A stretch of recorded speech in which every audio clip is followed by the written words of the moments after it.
네, 최근에 정치본색 시작하겠습니다. 오늘 함께할 세 분 소개해드립니다. 장성철 공론센터 소장 나오셨고요. 김종욱 전 청와대 행정관, 김종욱 박사, 그리고 김민하 시사평론가 나왔습니다. 안녕하세요. 네, 안녕하세요. 예, 지금 뭐 윤석열 대통령의 탄핵 심판은 끝나는 거죠. 내일이 이제 최종 변론, 최후 변론하고 그리고 이제 뭐 한 2주 이내에 2주 이내에 예. 더 길면 한 7, 8일 정도 길어봤자 예, 왜냐하면 저번에 노무현 대통령 때가 14일, 박근혜 아. 전 대통령 때가 11일이었으니까 예. 최후 변론 끝나고 나서 예. 그래서 첫째 주 아니면 둘째 주에는 첫째 주 아니면 둘째 주. 예, 둘째 주가 17, 18일이래요? 10일에서 아니요. 14일 사이에 할 것 같아요. 10일에서 14일. 네, 2주 정도면은 예. 그러니까 이게 3월 1일이 토요일이라서 그렇지. 이걸 3월 10일 주간이 둘째 주라고 해야 될지 셋째 주라고 셋째 해야죠. 주라고 3월 해야죠. 11일부터 셋째 15일, 14일 이 사이에 아마 결정이 나올 11일에서 거예요. 14일. 김민하 평론가는 어떻게 보세요? 마찬가지입니다. 뭐 11일 11일 뭐 있기 있는 뭐 11일 주. 그쯤 전후해서 뭐 될 것이다라고 예. 많이들 예측을 하는 것인데 예. 셈을 해보면 그 정도가 되지 않을까 뭐 예상을 하고 있습니다. 꼭 11일 전에는 해야 됩니다. 11일 전에는. 왜냐하면 이렇게 되면 이제 대선이 5월 10일 그렇죠. 안짝에 될 거 아니에요. 60일이니까. 그죠? 네, 5월 10일은 못 하겠네요. 5월 10일은 일요일입니까? 5월 10일이 토요일, 11일이 일요일. 그러면 5월 12일 날 하거나 네. 60일 이내면 4월 말에 할 수도 있어요. 땡겨서. 근데 왜냐면 그때가 또 공유가 많았어. 5월이 연휴더라고. 연휴 있습니다. 네, 그래서 4월 말에 할 수도 있어요. 첫째 주가 연휴야. 예. 연휴여서 뭐 이렇게 뭐 땡겨서 뭐 왔다 갔다 하시는 분들은 투표를 못 하기 때문에 그렇죠. 4월 말에 할 수도 있겠구나. 근데 이제 집권 세력이 저쪽이기 때문에 예. 뒤로 빼려고 할 수도 있겠죠. 투표율이 올라가는 건 그거는 누가 유리하지 정합니까? 않을 중앙선관위가 정합니까? 선관위가 정하겠죠. 아, 조금 봐야 되겠네요. 그러니까 헌법재판소에서 그런 어떤 일정까지 5월의 연휴 일정까지 생각해가지고 이거 케어를 해서 해줘야 되나? 근데 이제 원론적으로는 네. 그렇게 하면 안 되는 것이죠. 그쵸, 헌법재판소는 엄정하게 원칙대로 이제 그냥 그렇죠. 법적 논리만 따져서 하는 것이지만 음. 한간에 뭐 여러 가지 해석은 뭐 나오지 않겠습니까? 왜 이렇게 했을 것이다, 저렇게 했을 것이다. 그렇죠. 그리고 선관위 말씀하셨지만 선관위에서도 신경 쓰고 바라는 바는 있겠죠. 이 헌법재판소가 이 정도에는 결론을 내줬으면 좋겠다라든지 그렇지. 바라는 바는 있겠지만은 뭐 그걸 헌법재판소가 뭐 감안해 줄 것이냐는 뭐 별개의 문제겠습니다. 이렇게 되니까 이제 그 국민의힘 분위기도 뭐 이런저런 이야기는 안 하겠다 이렇게 물어봤었어요. 기자가 탄핵이 인용되면 당은 윤 대통령을 지키고 조기 대선을 포기할 거냐? 야, 세게 물어봤네. 당은 윤 대통령을 지키고 조기 대선을 포기할 거냐? 이러니까 야 거기에 대해서는 답변하지 않도록 하겠다. 예단을 갖고 질문하는 거니까. 권성동 국민의힘 원내대표가 그렇게 이야기를 했습니다. 아, 이게 지금 원칙적으로 언론에서는 많은 언론사 기자들이 야 이거는 안 나와야 되는 거 아니야? 그것도 내란 국민의힘 예. 요런 이야기는 하는데 안에서는 그런 이야기들 많이 합니다만은 결국 나올 거다라는 또 생각도 많이 하고 있는 것 같아요. 아니 안 나올 턱이 없겠죠. 당연히 나오겠죠. 저도 솔직히 이제 책임 정치 차원에서 규칙 사유가 있는 정당에서는 후보를 내지 않는 게 맞아요. 예. 국회의원이든 뭐 단체장이든 대선 후보든. 근데 대선에서 어떻게 또 후보를 안 내겠습니까? 그럼 뭐 말이 안 되는 것 같고 일단은 권성동 원내대표 등 지도부는 일말에 탄핵이 기각될 거다라는 생각을 한 0.1%는 할 것 같고 99.9%는 본인들도 인용될 거라고 생각을 하고 있어요. 그래서 실무진들은 지금 다 짜놨어요. 그러니까 날짜, 며칠 날 탄핵이 인용됐을 때 우리가 경선을 언제부터 하고 언제 끝내고 그런 것들 다 정해놨거든요. 예. 그래야 이제 체육관들도 예약을 할 거 아니겠습니까? 합동연설 같은 거. 그래서 이미 당은 실무 준비는 다 끝내놨지만 지도부는 얘기를 하지 못하는 거고 또 대선 후보들은 열심히 지금 나 대선 출마할 거예요 라고 직접적으로는 얘기 안 하더라도 대선 활동을 하고 있다 그렇게 봐야죠. 대선 활동을 하고 있다. 근데 지금 대선 활동을 하는 사람들 나름대로 다 이익은 다른 것 같아요. 김문수의 생각, 그다음에 홍준표, 오세훈의 생각, 유승민 또 한동훈의 생각이 다 다를 것 같고 그 사람들이 생각할 때는 그러니까 각자가 생각할 때는 김문수는 지금의 지형, 언론 지형, 여론 지형 그대로 여론 지형 그러니까 극우가 좀 득세하는 지형 그대로 갔으면 좋겠고 나머지 사람들은 일단 거기에서는 해피돼야 되고 또 명태균 또 이슈가 있기 때문에 그걸 또 어떻게 잘 핸들할 수 있을지가 또 문제가 되는 것 같고요. 근데 제가 볼 때 가장 중요한 문제는 조기 대선이 실시가 되면 이길 수 있다고 생각하나? 저는 이길 수 있다고 생각하는 것 자체가 저는 무리라고 생각이 들어요. 진짜 합리적인 사람이라면 예. 조기 대선을 하더라도 가장 중요한 부분들은 어떤 형태로든지 당권을 계속 유지해서 주류가 되는 게 저는 핵심적인 어떤 당 내부에 있는 정치인들의 이하 요구이죠. 그러니까 그 사람들이 아마 선수들을 고르겠죠. 그리고 선수들을 활용하겠죠. 근데 만약에 김문수를 내놔서 국민의힘이 대선에서 이기겠다고 생각하는 건 제가 볼 때 좀 희귀한 논리다, 희귀한 상상이다 이런 생각이 들기 때문에 저는 조기 대선 문제가 아니라 주류가 자기를 계속 지킬 수 있을 것인가 또는 반대라고 한다면 주류를 교체해서 소위 다른 세력들이 당권을 장악할 수 있는 발판을 마련할 수 있을 것인가 저는 그런 의미에서 김종인 전 비대위원장의 발언이 매우 중요할 거라고 뭐라고 했습니까? 아니 근데 이번 대선은 불가능해 이렇게 얘기했잖아요. 내부 싸움은 소위 과거의 사람과 새로운 사람이 싸워야 돼라고 얘기하는 건 적어도 국민의힘에서 새로운 사람이 의미 있는 성과를 내야지만 국민의힘이 구구정당의 이미지를 부분적으로 벗을 수 있어라고 얘기를 하는 거고 자기가 거기서 역할을 했으면 좋겠어. 이건 김종인 전 비대위원장의 오랜 꿈이에요. 내각제를 통해서 자기가 정치적인 전체적인 상황 정치를 할 수 있는 꿈들이 있었는데 대통령자에서는 불가능하거든요. 그렇죠. 전 그래서 한동훈과 이준석을 쪼매려고 하는 거 아닌가. 쪼맨다는 게 연결시킨다? 아, 그렇죠. 그러면서 지금 극우로 가 있는 저 국민의힘을 이쪽으로 좀 끌고 오면서 자기가 이쪽에서 합친다 결국은 개혁신당이나? 당장은 못 합치겠죠. 하지만 이제 그런 꿈들을 가지면서 이제 발언을 하고 있는데 과거에 비해서 김종인 전 비대위원장의 발언권 자체의 영향력이 그렇죠. 매우 낮기 때문에 약하죠. 그냥 보는 게 바람이다 이런 생각이 들어요. 국민의힘이 대선에 이길 수 있는 방법들은 전제 조건이 먼저 몇 가지가 통과가 돼야 돼요. 예.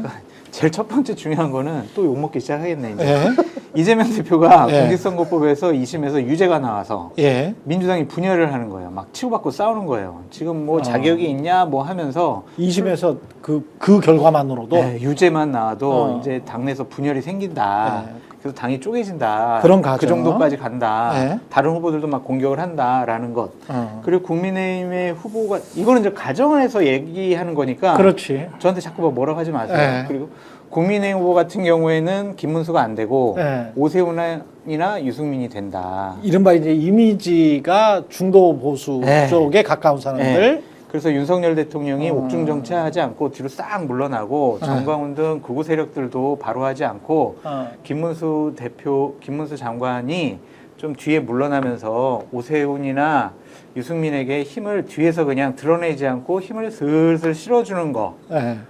그런 구도가 첫 번째 잡혀져야 돼요. 근데 이 구도가 과연 가능하겠느냐. 그런 좀 생각이 들어가지고. 예. 저도 이번에는 정권이 교체될 가능성이 높다. 그렇게는 보여지지만 그래도 제가 보수파의 패널로서 열심히 보수파라는 게 근데 이게 좀 묘해. 결론은 얘기하지 않았어요. 근데 갑자기 이재명 당대표랑 유사한 포지션이 되셨어요. 저는 항상 그 자리에 있었고 대표님이 이렇게 오신 그럼 거예요. 도와줘야 되는 거 그래? 아니에요? 이재명 당대표 도와줘야 되는 거 아니에요? 김민하 평론가는 저는 이런 생각이 엄픽 들거든요. 지금 말씀하시는 거 듣다 보니까 안 나갈 수도 있겠구나. 어떤 사람들은. 그쵸. 왜냐하면 한 포석 더 본다면 야 당권 싸움이야? 어차피 당권 싸움인데 만약에 10% 이상으로 내가 가서 진다면 저도 5% 안팎으로 해서 야 그래도 잘 싸웠네 라고 해야 당권을 잡지. 10% 이상으로 만약에 졌어. 그러면 책임져. 라는 이야기가 나올 수가 있거든. 그러면 괜히 윤석열 씨가 완전히 엎어놓은 당했다가 거의 폐가를 만들어 놨는데 내가 그 바가지를 내가 다 쓸 필요는 없잖아. 그러니까 일단 여기에서 안 된다라고 생각하면 그리고 10%포인트 이상 진다. 그러면 내가 나와가지고 내 얼굴에 먹칠할 필요는 없지.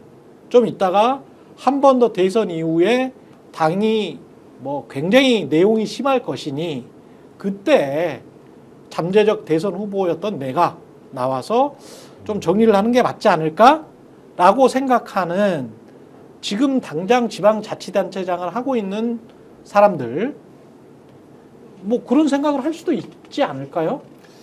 그럴 수도 있습니다. 그 지방자치단체장이라는 입장에서 보면 그렇죠. 뭐 안 다치고 가는 게 더 낫고 그렇지. 내 좀 생각은 더- 그럴 것 같아. 그렇죠. 좀 더 이제 어, 좀 더 생채기가 나지 않은 상태로 있다가 그렇죠. 자신을 불러주는 목소리가 훨씬 더 커질 수도 있는 시점에 멋있게 나타나는 것도 좋은데 어, 근데 좀 더 이제 권력 의지가 있는 사람이면은 뭐 거꾸로 생각할 수도 있는 거죠. 옆에 또 펌프질하는 사람도 많고 뭐 이러면은 완전히 거꾸로 생각할 수도 있습니다. 그래서 예를 들면은 뭐 홍준표 대구시장이 아직까지 그거 우려먹고 있는 거잖아요.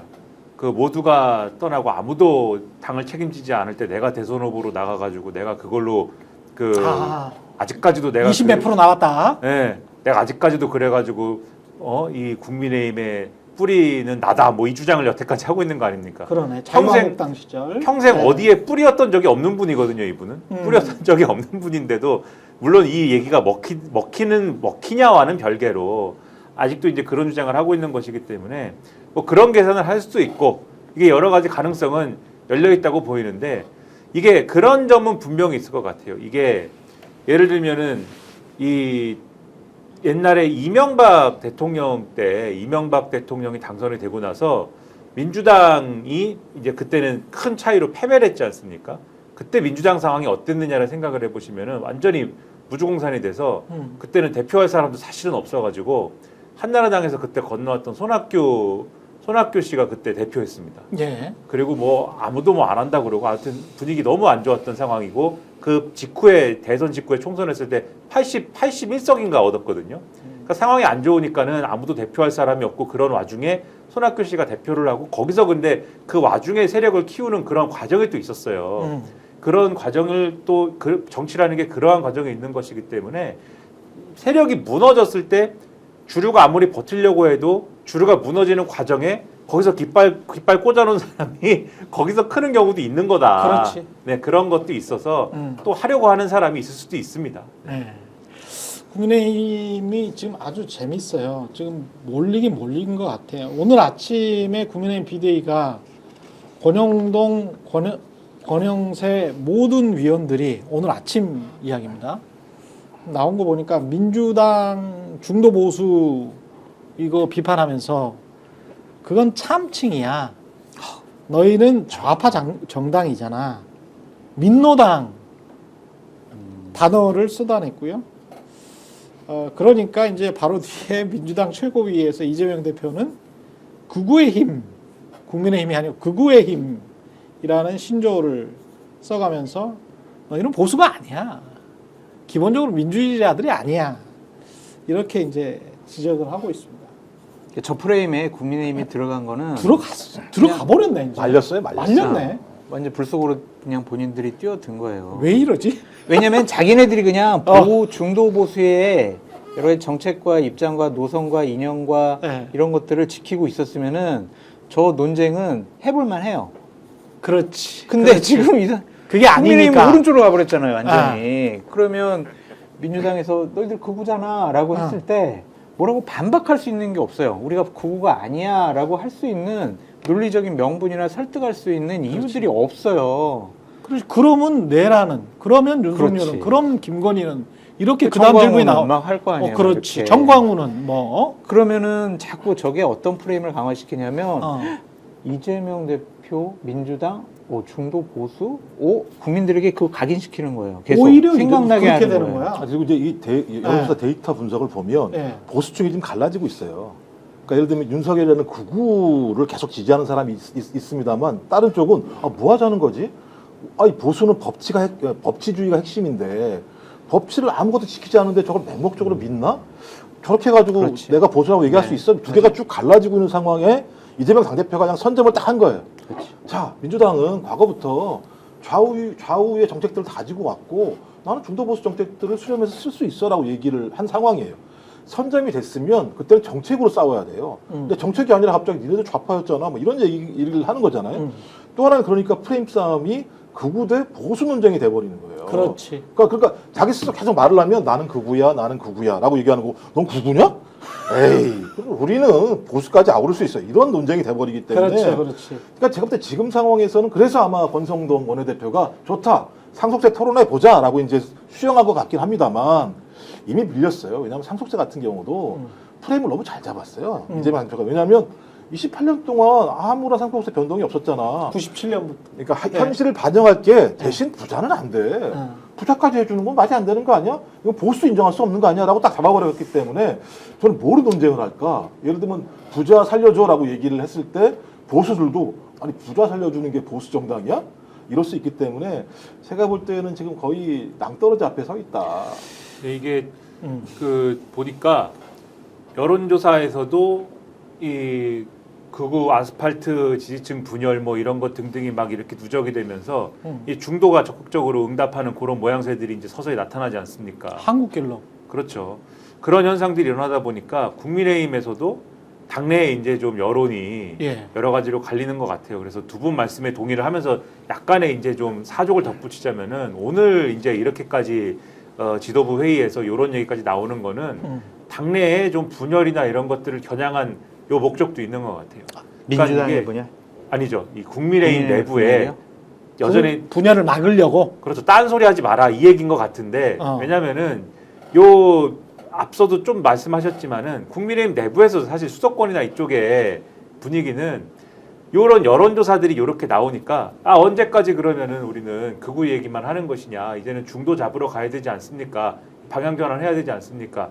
대선은 그냥 아무리 우리가 질 것 같아도 그냥 포기하고 갈 것입니까? 이 얘기를 지금 슬슬 하는 거지 않습니까? 예. 이런 여론조사들이 나오는 걸 계기로 해서 근데 요 얘기가 나오는 거 보도된 걸 쭉 보면은 소위 친윤 중진 뭐 이런 분들이 무슨 얘기를 하느냐 지금 중도 얘기도 좋지만 집토끼를 안고 가야 된다 우리는 지금 이 맥락 이 시점에 그런 얘기를 하거든요. 여기서 집토끼라는 게 뭡니까?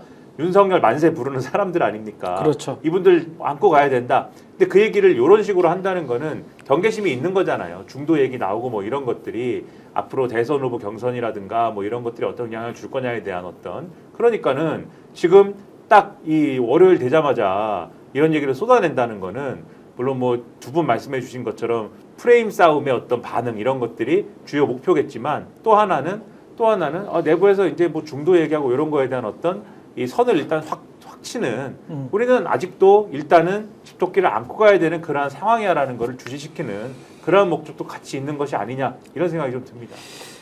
대선을 앞두고 있어가지고 제가 특정인을 직접 뭐 비판을 하고 싶지는 않은데 국민의힘이 조정훈 전략기획위원장이 있거든요. 아, 전략기획위원장이시군요. 예. 그러니까 희대의 멍청한 바보 같은 사람이라고 좀 생각이 드는데 얼마 전에 방송에 나와서 예. 이런 얘기를 해요. 예. 내가 전략기획위원장으로 있는 한 조기 대선 없다. 우리 준비 같은 거 안 한다. 이런 얘기를 해요. 예? 그런 얘기를 해요. 본인이 무슨 권한이 있어요? 조기 대선을 안 시킬 수 있는? 그러니까요. 그러니까 이제 두 네. 가지겠죠. 그냥 입장을 우리는 조기 대선 없어. 예. 라는 생각을 강화시키려고 하는 것도 있는 거고 네. 그걸 인정하고 싶지 않은 부분도 있는 것 같은데 그러한 메시지는 당대표나 원내대표가 내는 것만으로 충분하거든요. 그렇지. 전략기획위원장은 실무자예요. 그러면 조기 대선이 벌어질 거를 가정을 하고 우리가 메시지 정책 노선에 있어서 어떻게 해야 되는지를 기본 전략을 짜는 사람이 전략기획위원장이란 말이에요. 근데 그 사람이 조기 대선 없어.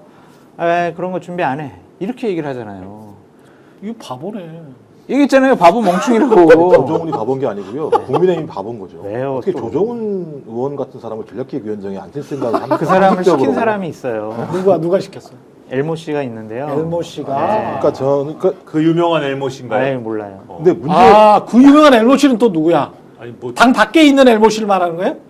당 안에 있겠 안에 있는 안에 당 있죠. 안에 있는 아니 엘모씨. 그 당 안에 있는 엘모씨 그러면 대통령하고 많이 친했던 경찰 사람이었죠. 정보국장 출신의 그 엘모씨인가요? 모르겠습니다. 아 그래요? 얼굴이 굳어지시네.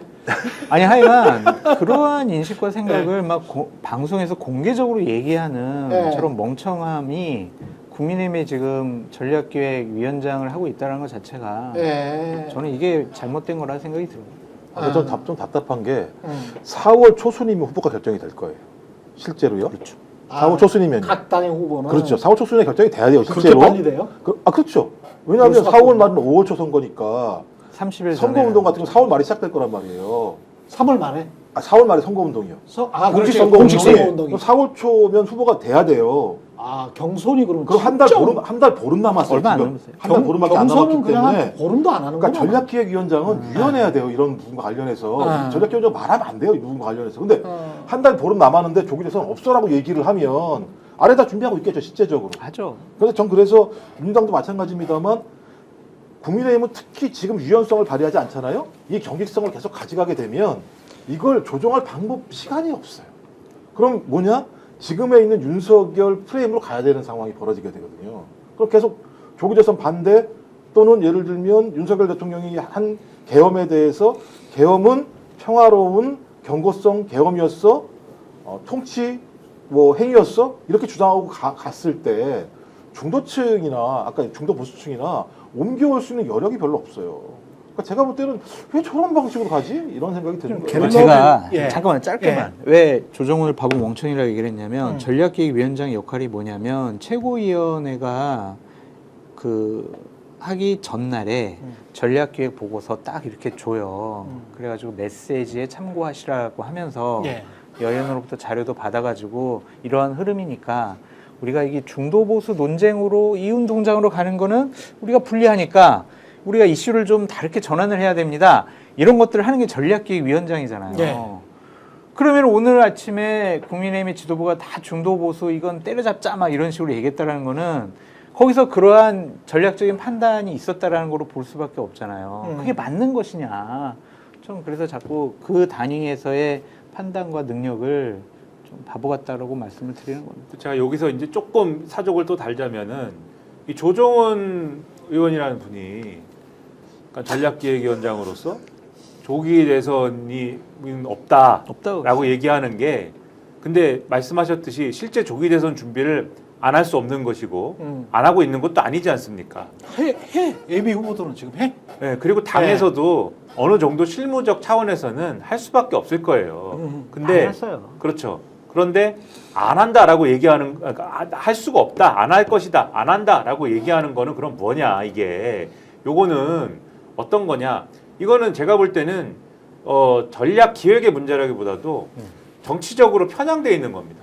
그러니까 지금 요거를 이 대선 준비를 하느냐 안 하느냐의 문제가 아니라 이 대권 주자들이 조기 대선이 있다고 말하는 사람과 없다고 말하는 사람으로 구분을 해보면 조기 대선에 대해서 적극적으로 얘기하지 않고 없다고 말하는 사람이 있어요. 그러니까 코드가 거기에 맞춰지고 있는 거죠. 이 조정훈이라는 사람은. 그러니까 예를 들면은 김문수 장관 같은 사람은 물어보면은 대선 나갑니까라고 물어보면 뭐라고 답합니까? 지금 윤석열 대통령이 여전히 우리 대통령이고 그 탄핵도 안 됐는데 조기 대선은 무슨 조기 대선이냐? 이렇게 얘기하면서 나는 그런 거에 대해서 신경 쓰지 않는다. 나는 생각해 본 적도 없다. 이렇게 얘기를 하잖아요.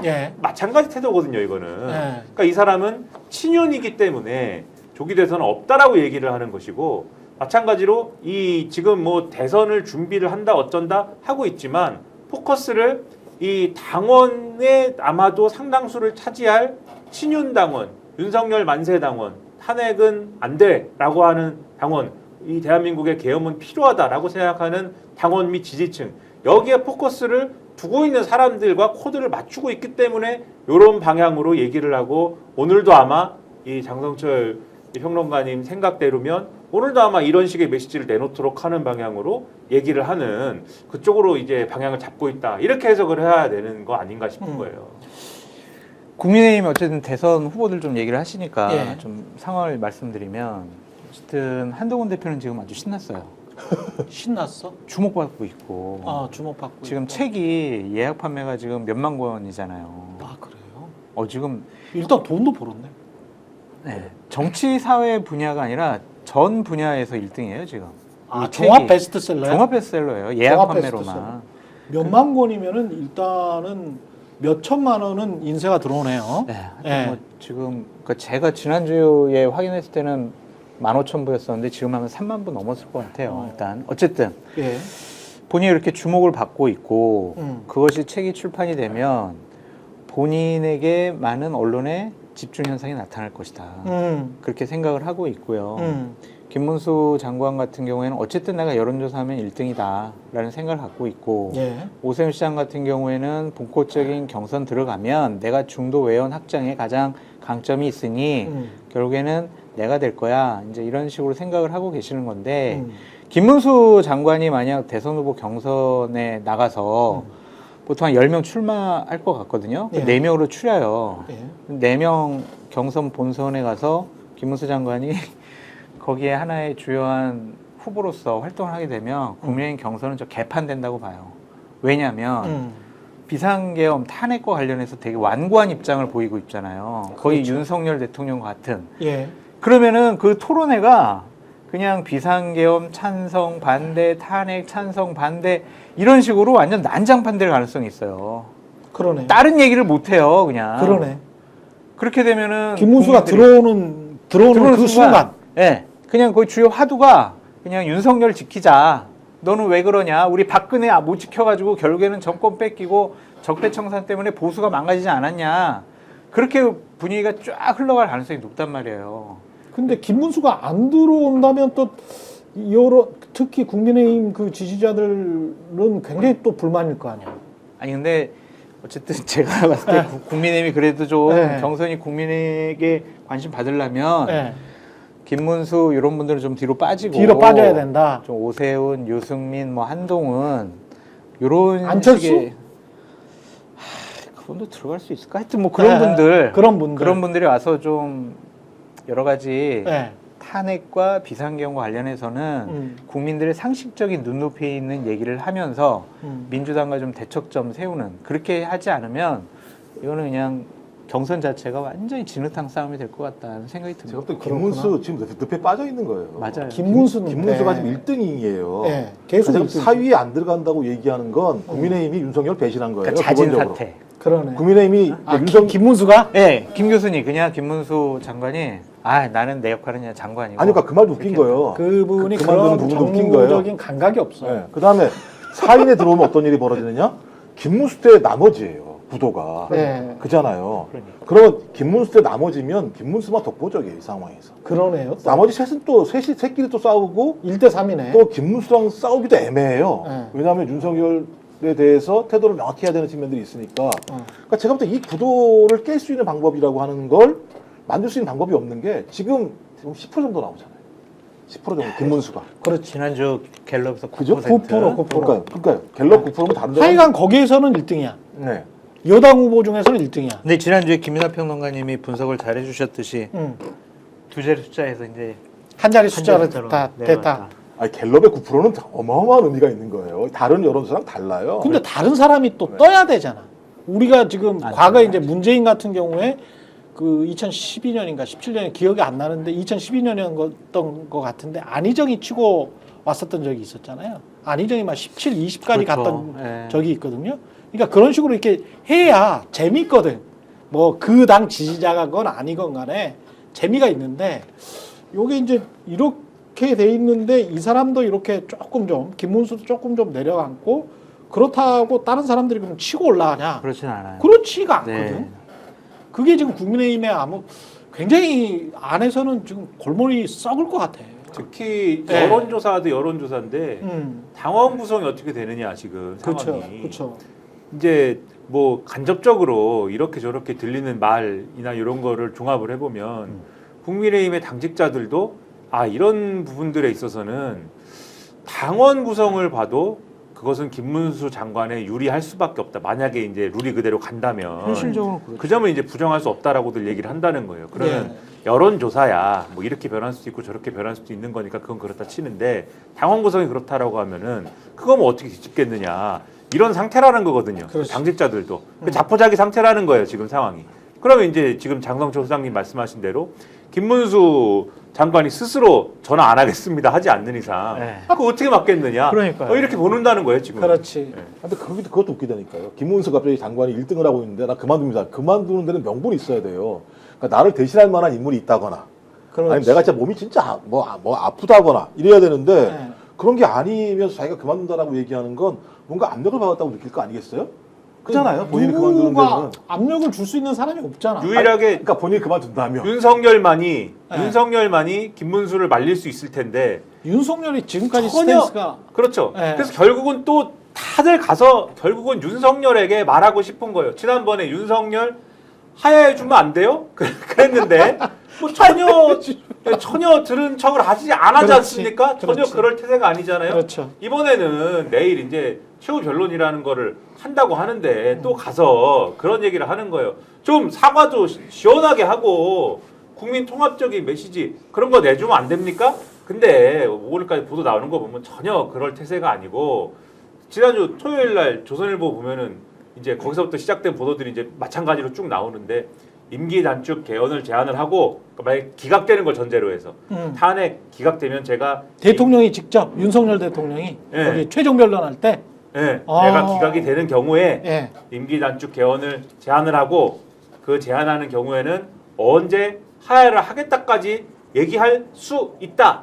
이런 보도 나왔는데 또 윤석열 측에서는 하야 시점까지는 얘 아니고 뭐 이랬다는 거 얘기거든요 지금. 아, 그 뭔가 말이 오고 가고 있어요 지금. 그러니까 이런 얘기가 뭐 그냥 나오진 않았을 것이고 아. 뭐 이런 걸 어떻게든 윤석열이 뭔가 이 상황을 정리해 주기를 바라는 얘기가 나름 드라마틱하게. 자기들끼리는 뭐 오케이. 왔다 갔다 막 하고 있는 건데 오케이. 제가 볼 때는 음. 이게 이 국민의힘의 지금 좋은 상황으로 성사되지 않는다. 그렇게 왔다 갔다 하는 내용 중에는 김문수 정리까지는 아니어도 김문수를 지지하려고 하시는 그 부분은 좀 어떻게 걷어들여 주시면 안 될까요도 있을 것인데 오세훈으로 좀 바꿔주시면 안 될까요? 뭐 이런 것도 있을 것인데 잘 안 된다 이게. 이게 지금 이 말이 맞습니까? 뭔가 좀 왔다 갔다 하는 그런 느낌이 있는 겁니까? 사실인 부분도 있고 아. 희망이 섞인 상황도 있는 것 같아요. 아, 그래요? 그러니까 국민의힘 내부에 그것도 그렇고 아.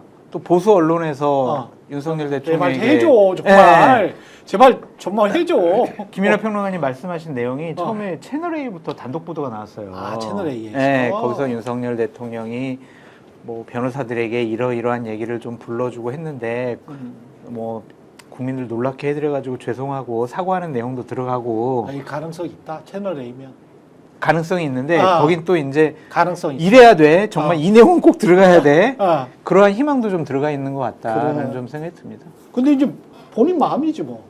아니 근데 본인이 윤석열 대통령이 지금까지 해왔던 헌재에서 해왔던 말들을 다 뒤집어야 되잖아. 근데 권성동 원내대표가요. 네. 윤석열 대통령 화나는 발언들을 계속 했어요. 아, 그래요? 뭐라 그랬어요? 아니, 사과하세요잖아. 사과. 사과는 뭡니까? 계엄은 잘못했다. 위헌이다. 라고 자기 인정하라는 얘기잖아요. 사과는 그런 거잖아요. 뭐 중간 사과가 있습니까? 그럼 계엄은 잘못이 아닌데 국민한테 미안합니다. 아니 개사과도 있잖아. 그러니까 똑같은 거니까 그건 뭐냐면 경고성 계엄했다는 얘기랑 네. 똑같은 얘기인 거예요. 그러니까 여기서 권성동이 얘기하는 사과라고 얘기하는 건 네가 책임져. 그 다음에 말이 중요해요. 선처에 달아. 내가 모든 책임을 질 테니까 내 지시를 받은 사람들 다 선처해줘. 얘긴 내가 독박 쓸게라고 네가 좀 얘기해줘.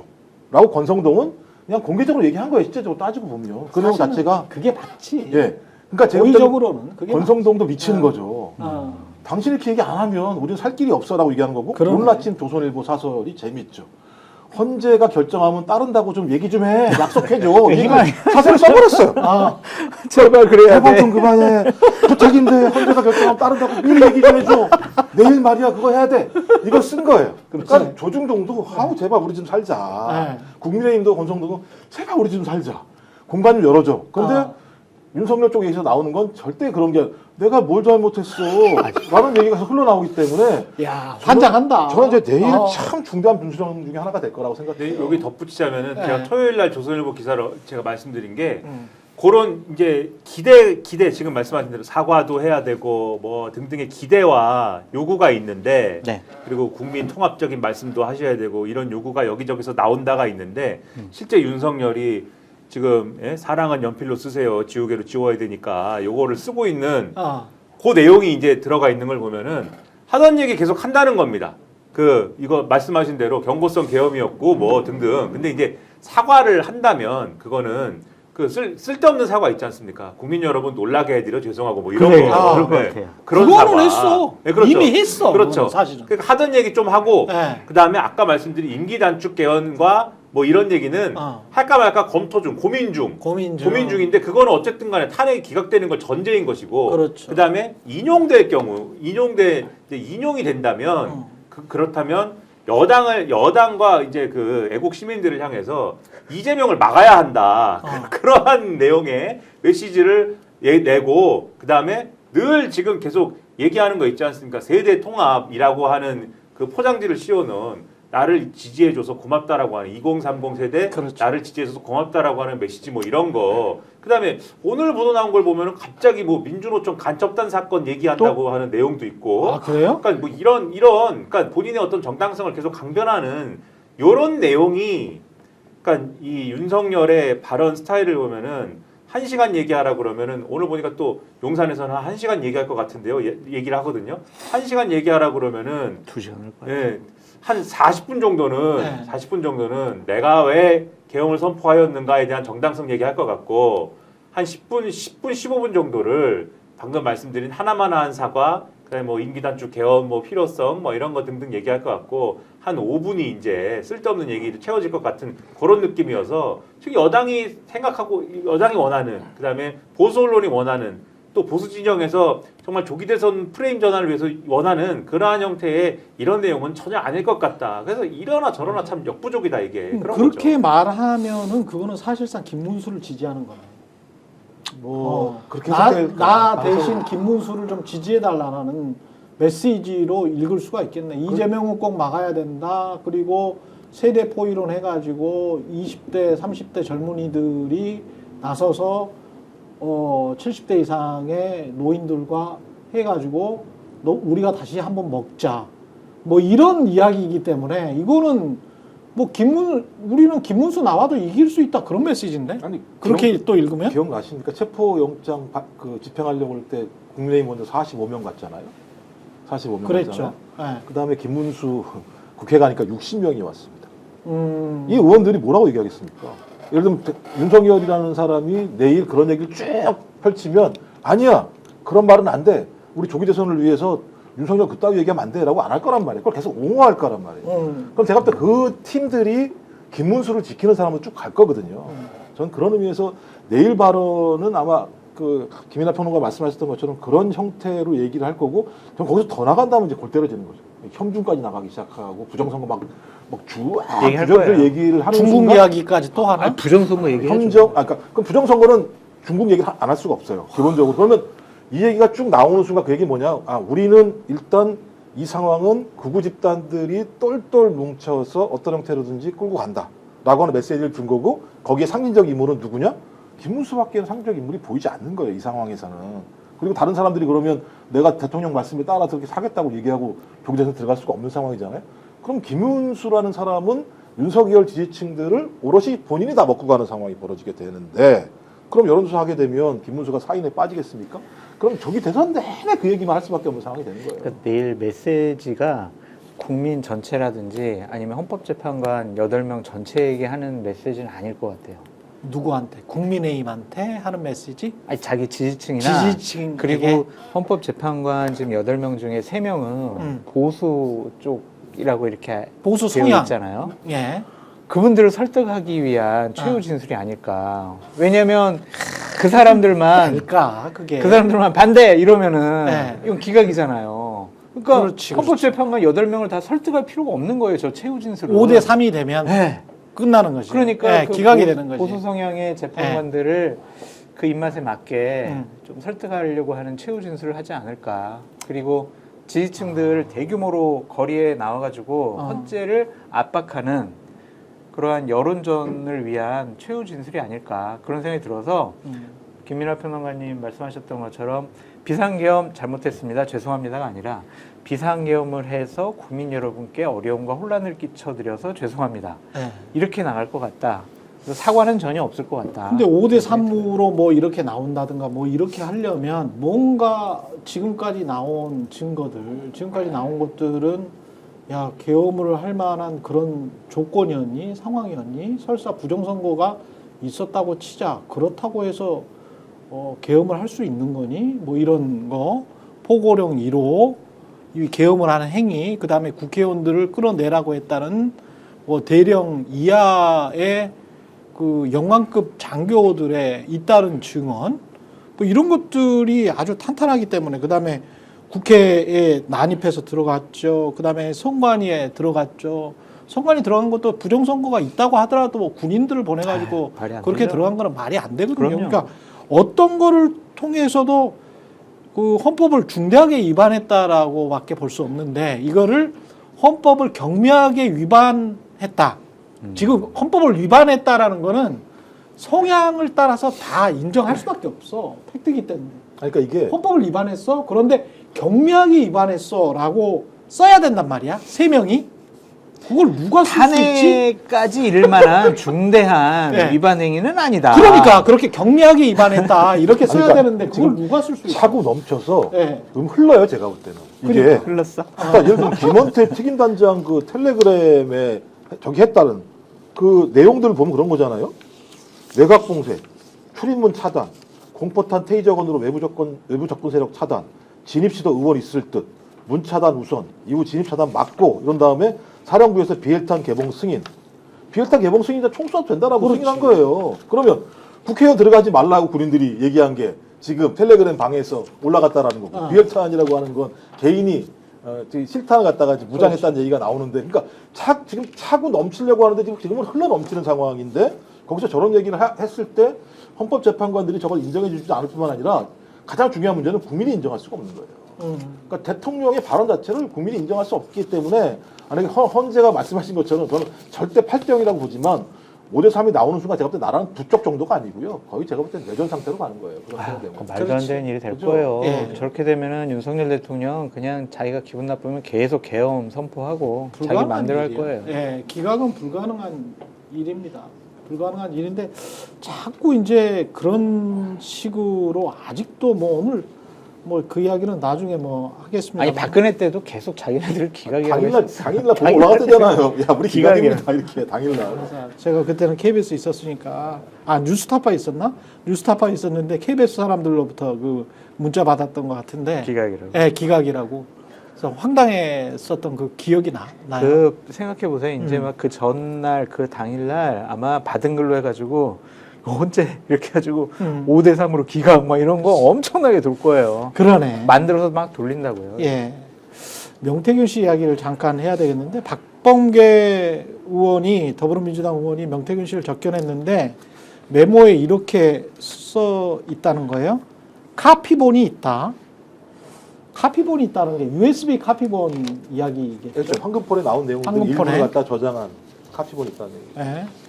수사는 이미 끝났고 어느 시점에 터뜨릴 거자만 남았다.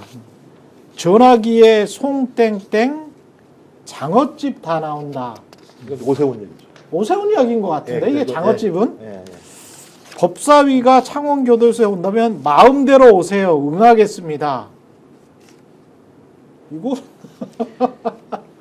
이거는 뭐 아니 오라고 했으면 법사위 또 정청래 위원장이잖아요. 네. 그렇죠.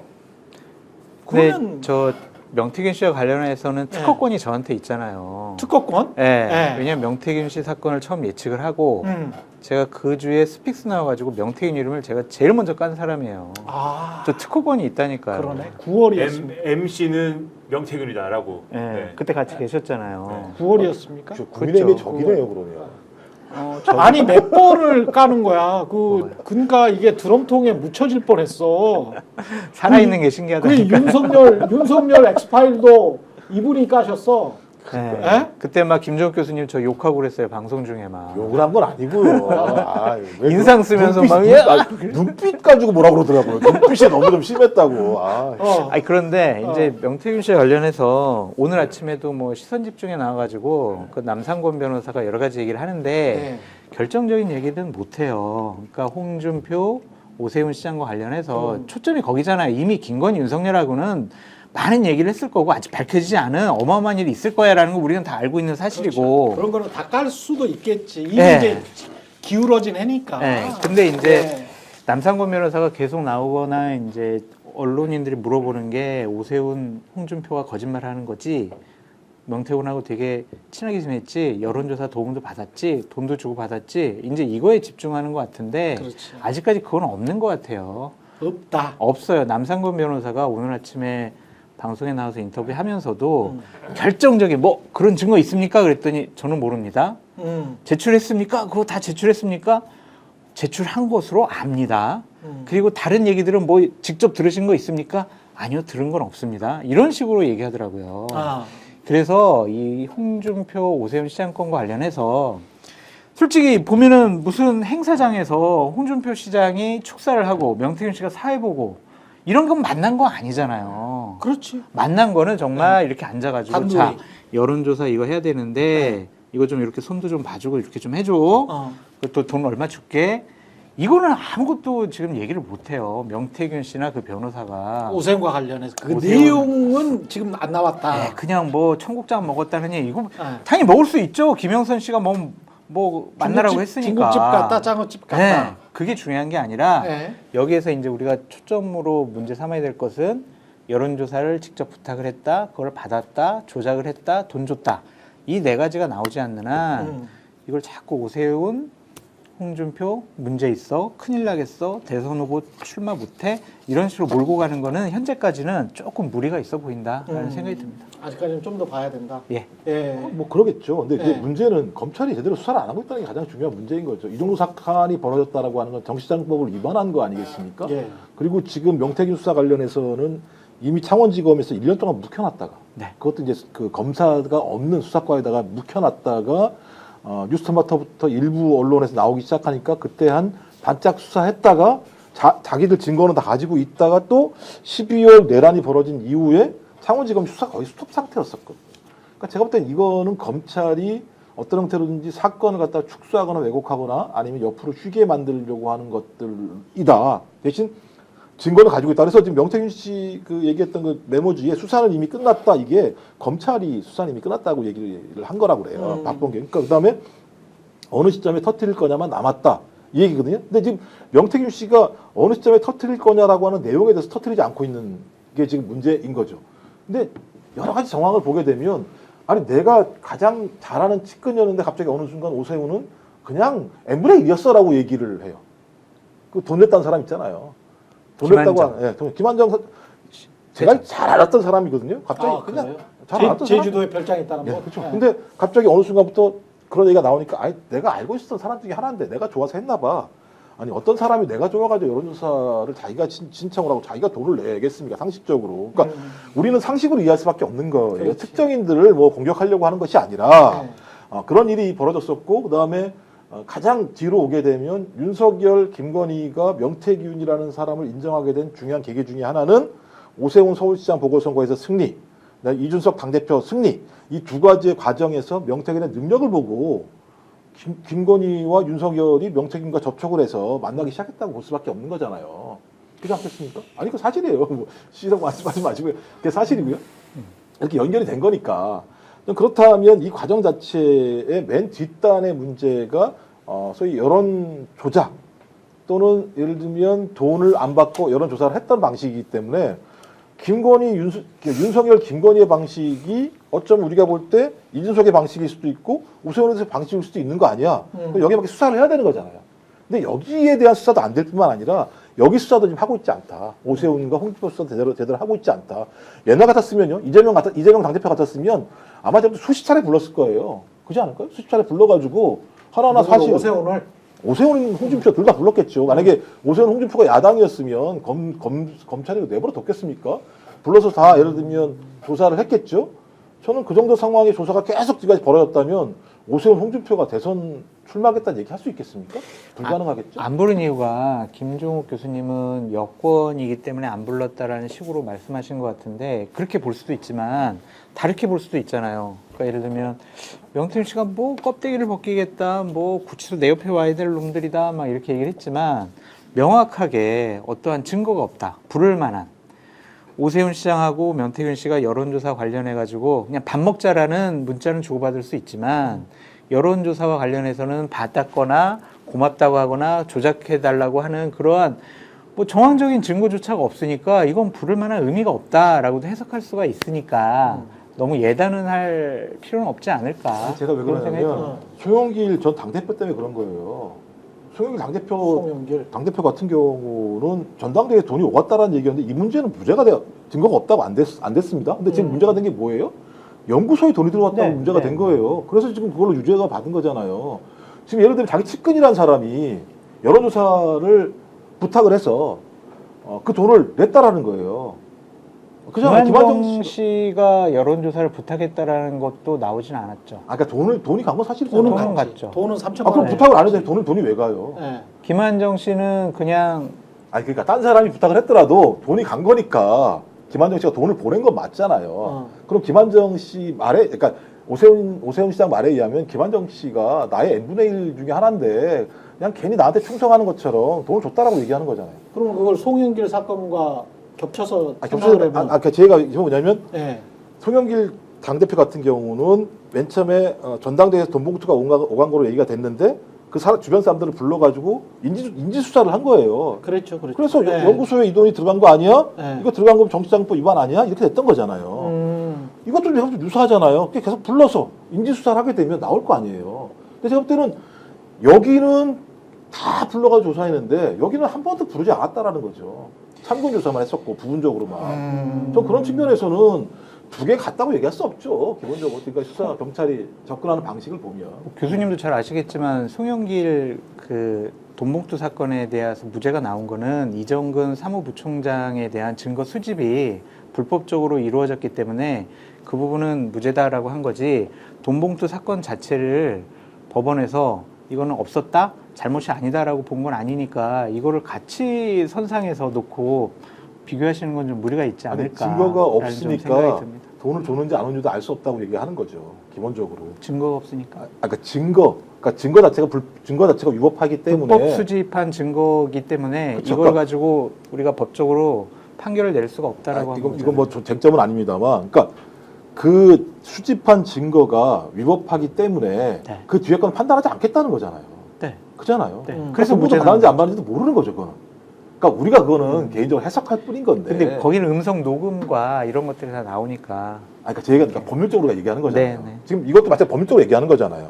그러니까 왜 이쪽에서는 송영길 전 당대표만큼의 수사 조치가 전혀 없었기 때문에 우리가 지금 이런 일이 벌어졌는데 증거가 없으니까 오세훈과 홍준표는 별 문제가 없을 거다라고 얘기하기 매우 어렵다라는 말씀을 드리는 거예요. 수사해 보면 나오겠다. 시간이 한 5분밖에 안 남아서 아니 정치적인 건 어떻게 해석해야 돼요? 지금 2021년 6월에 이준석은 당대표 후보였어요.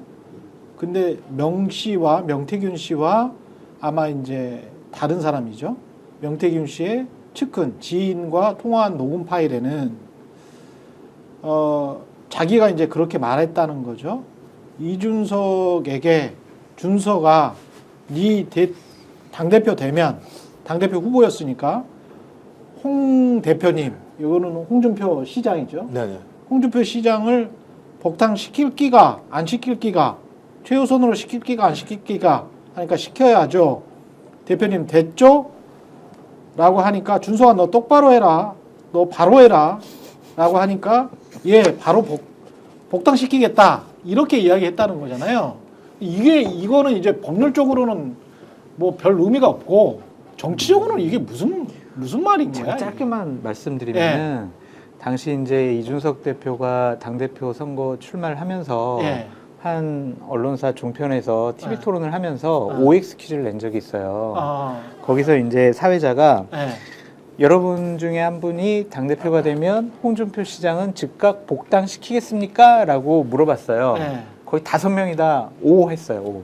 아. 그러니까 이준석 대표만 그런 얘기 한 게 아니라 전부 다 오를 모든 했다. 사람들이 오를 했어요. 그래서 아. 이 부분은 당대표가 되면 홍 시장은 다 받아들여야지라고 하는 것이 당시 후보들과 국민의힘 의원들 사이에 공통적이었다. 그런 생각이었는데 아.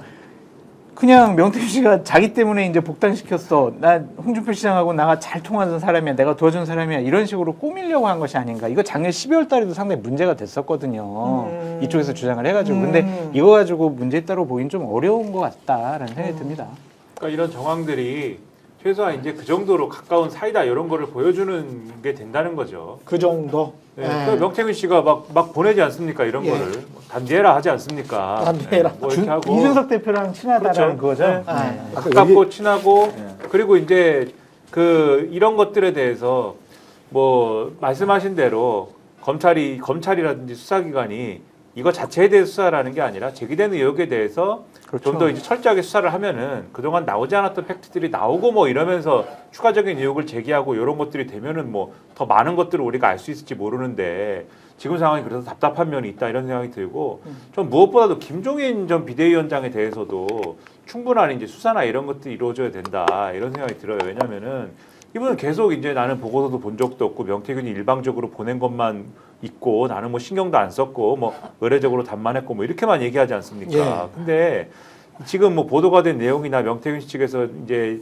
이 뭐 공개한 메시지나 뭐 이런 것들을 쭉 보면은 그 정도 수준은 아닌 것 같아요. 그 당시에 오세훈 이제 서울시장 보궐선거 할 때 보면은 직접적으로 이제 여론조사 돌리라고도 얘기를 하고 그다음에 안철수와 단일화할 때 이제 어떻게 해야 된다라는 명태균의 어떤 조언이나 이런 거를 그 메신저를 통해서 듣기도 하고 그 중에 일부는 또 거의 그대로 되기도 하고 막 이렇게 진행된 게 있는 거거든요. 근데 지금 말씀드리지만 그게 오세훈 선거지 않습니까? 결국은. 그렇지. 지금 이제 오세훈 시장 측은 그건 나 모르게 진행된 거라 상관없어 이렇게 얘기를 하지만 그런 것들이 모르게 진행이 됐다 하더라도 어떤 연관관계를 갖고 있는지는 또 확인을 해봐야 되는 거 아닙니까? 그리고 이 김종인 비대위원장은 또 누구랑도 가까운 겁니까?